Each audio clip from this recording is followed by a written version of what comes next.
Professeur Gilles Pialot, bonjour. Bonjour. Merci d'être avec nous. Vous dirigez le service des maladies infectieuses de l'hôpital Tenon à Paris. Est-ce que la France est en état d'alerte sanitaire ? Oui, sur les critères qu'elle a fixés, vous savez que c'était sur l'incidence, par exemple. Donc, oui. Passer 2 fois le seuil que l'État avait fixé, d'une part, et sur le fait que, mais c'est beaucoup plus modéré, qu'on a une petite augmentation sur le remplissage de l'hôpital. Oui, on est en alerte sanitaire. Alors, on est en alerte sanitaire, je le dis tout de suite, je pense qu'on est dans une situation complètement différente de l'hiver dernier. On est dans une équation à 3 inconnus, qui est est-ce qu'on va pouvoir monter notre niveau de vaccination pour faire front à cette résurgence virale. On est aussi sur une circulation très importante des virus hivernaux qu'on n'avait quasiment pas vu en 2019. On y reviendra peut-être. Et puis, on est sur une tension de l'hôpital qui est revenue à celle qui était avant 2019. Donc, ces 3 éléments font qu'effectivement, il n'y a pas que la vague qui inquiète, quoi. Il n'y a pas que la vague. Ce qu'on rentre dans le pass sanitaire, et je crois que le président de la République a un peu ouvert la porte à ça en parlant de la tranche en dessous de 65 ans, donc les plus de 50 ans, qui, à mon avis, vont un jour rentrer dans le pass sanitaire si ça continue, dans le pass sanitaire avec une 3e dose obligatoire. Et puis, effectivement, je pense qu'il faut élargir l'obligation vaccinale bien au-delà des soignants à des métiers qui sont en permanence avec le public. Tout ça pour échaper au confinement. La vaccination doit être obligatoire pour toutes celles et ceux qui sont... Élargir l'obligation. Élargir pour toutes celles et ceux qui sont en contact avec le public, c'est ce que vous dites. Oui, enfin, je pense que c'est des mesures de bon sens pour éviter ce qui est insupportable pour les Français, qui jouent sur leur psychisme, qui est toutes les formes de confinement. Et le masque, généralement, à l'extérieur, c'est utile ou pas ?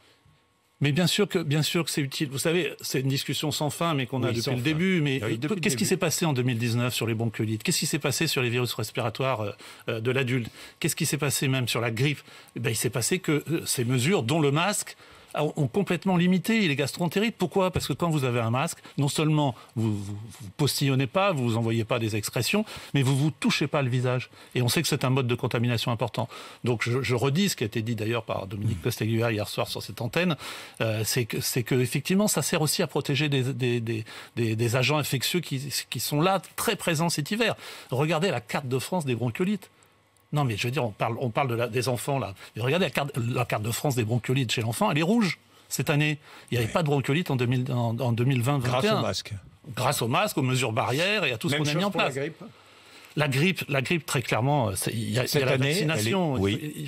Je sais qu'il y a toujours une partie de la population qui le doute, mais les gens vont mettre dans leur tête, ah oui, on a déjà une 3e dose, donc on va pas en plus, mais ça n'a rien à voir. C'est pour ça que je dis c'est fromage et dessert. On a besoin des deux, et on a besoin d'écarter la question de la grippe du problème qu'on va aborder peut-être ensemble tout à l'heure, qui est le danger de saturation des hôpitaux, avec une vague moins importante de Covid. Gilles Pialot, juste un mot sur cette pilule. J'ai vu que Pfizer demandait l'autorisation aux États-Unis de la mise sur le marché de sa pilule anti-Covid.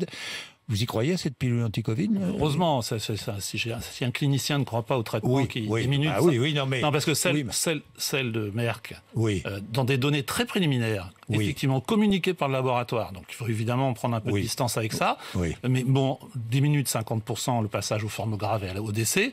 Celle que vous citez de Pfizer, qui est intéressante aussi, c'est un peu plus, c'est même beaucoup plus. Est-ce que vous avez remarqué que dans la campagne présidentielle, pour l'instant, on n'en parle pas, ou je peux vous dire, trop peu ? Je fais tous les efforts que je peux, en privé, en public, et je ne suis pas le seul, on est plusieurs à intervenir sur ça, et vous avez entendu Karine Lacombe et d'autres. Il faut que ça soit au centre, et ça va être au centre. Vous seriez mieux payé dans le privé ?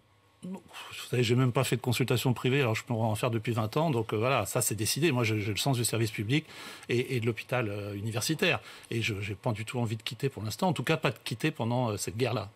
Merci beaucoup Gilles Pialot d'être venu nous voir ce matin. Comme toujours, c'était passionnant. Vous êtes sur RMC et sur BFM.